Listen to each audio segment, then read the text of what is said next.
Welcome back to another technical deep dive here in the debug zone. Today, we're tackling a big question and breaking it down with insights from other users. Hopefully, this clears up some misconceptions and helps you get the answer you need.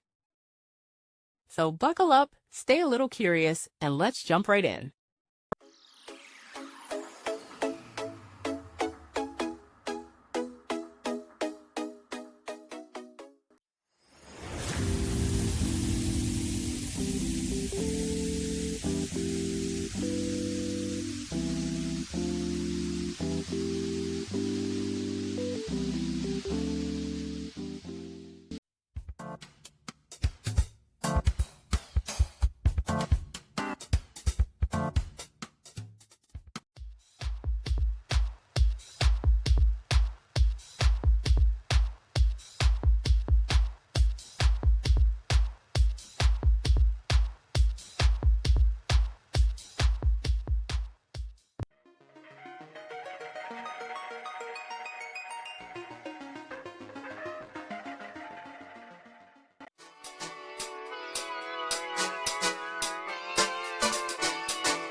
And that's a wrap. I hope you found the answer you were looking for. If you did, take a second to hit that subscribe button. It really helps out. And let me know in the comments which solution worked best for you. See you next time in the debug zone.